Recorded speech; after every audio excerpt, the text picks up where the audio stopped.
is Fox 56 News.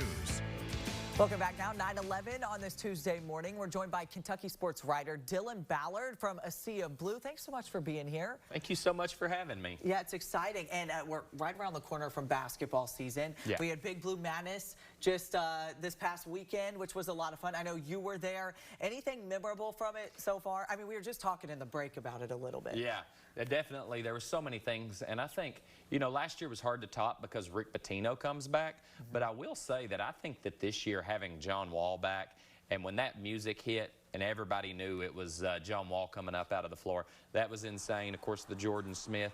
But I think also when you talk about what happened at Big Blue Madness, I thought for some reason the dunk competition, the three-point shootout, I think those things were actually done at a higher level as well. And it was one of the best Big Blue Madnesses I can remember. Yeah, and we're showing some of that video right now. There's John Wall there. So the crowd went electric. Can you kind of describe that moment since you were there, what the reaction was like for that? Yeah, so if you're a Kentucky fan at all, which most people are probably watching this news station at 9 a.m. R in Central Kentucky, 16 years ago when John Wall did the John Wall dance, and that was life-changing, momentum-changing for the program. And to have that again, that place went nuts when he came out. And John Wall's been to games recently. He's said on podcasts that he's still a Kentucky guy.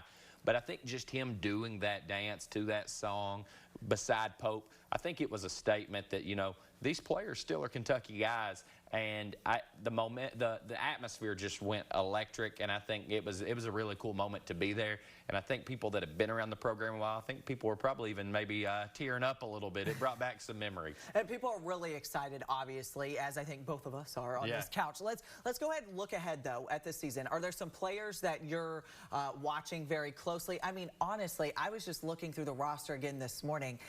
We're pretty stacked, it seems. So what do you think? Yeah, when I look at this roster, I wonder who's not going to play. That's what I was thinking, too. You even look at a guy, I actually think when you ask about players that are going to be game changers that maybe not a lot of people are talking about, I think Colin Chandler showed us a lot in the tournament. I think he showed us a lot even at Big Blue Madness. You can't tell a ton from that, but I think he's going to be the guy that really surprises people. He didn't play basketball for 2 years, and he was slow at the start of the year, had a ramp-up process. I think he's going to be good. But you even go all the way to the end of the bench. The guy that we're thinking is going to be the 13th, 14th man, Braden Haythorne, that's a top 30 recruit in the country. So the depth is not an issue here. I think the big question for me is, when does Jaden Quaintance come back? I think that'll be, probably your second best player behind Otega Owe, a guy that's projected to be a top 5 pick. This team's just extremely, extremely deep. I think this team is extremely athletic. And I think Coach Pope said, sometimes we got outmanned last year on the athleticism, and at times, nothing against some of the guys, they were having to play guys that weren't ready, and I think he was not going to let that happen again when he constructed this roster. Well, speaking of Mark Pope, this is going into year 2 for him. What are expectations? What expectations do you have for him? But also, do you think this is a year we could hang another banner? I mean, always that's the goal, right? If you ask any player, if you ask Coach Pope, if you ask anybody around the program, the assignment's number 9, and that's what they want. I do think expectations from Coach Pope, they had big wins last year. They were really, really good last year, especially had such short time. But I think for me, one of the things I would like to see this year is how well can we do in the SEC regular season? How well can we do in the tournament? How well can we do in the SEC tournament? I want to see success in one of those in a large way. I'd either maybe like to win the SEC tournament, SEC regular season, because I think this team I know they're ranked number 9 but in the preseason polls, but I think they're a top 5 team, and I think going to a Final Four is very, very possible this year. That doesn't have to happen, but I think this team is going to win in a big way, especially if they can get Quaintance healthy. Yeah, for sure. All right, let's talk about that. You just mentioned the preseason AP poll came out, ranked number 9.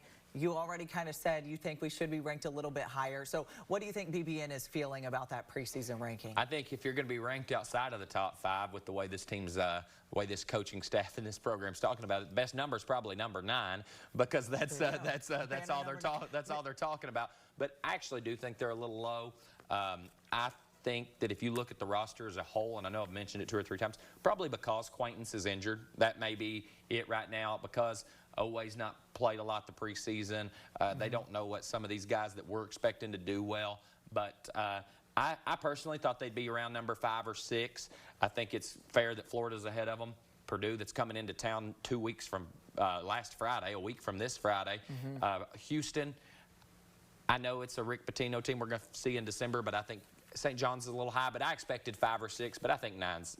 Who cares? It's a preseason poll. It's going to work. It's going to work itself. That's right. out. We'll just have to prove them wrong, right? Yep. So, exactly. All right. Well, coming up, you're going to stick around because you're going to join us a little bit later. We're going to break down some things about the women's team coming up a little bit later in the bottom of the hour. So make sure you stay tuned for that. You can find Dylan Ballard right here, all of his social media on your screen now. Plus, we have that big blue-white game on Friday. That's exciting too. He'll be there. Of course, our sports team will be there as well. And again, he's sticking around for a little bit. We'll be right back.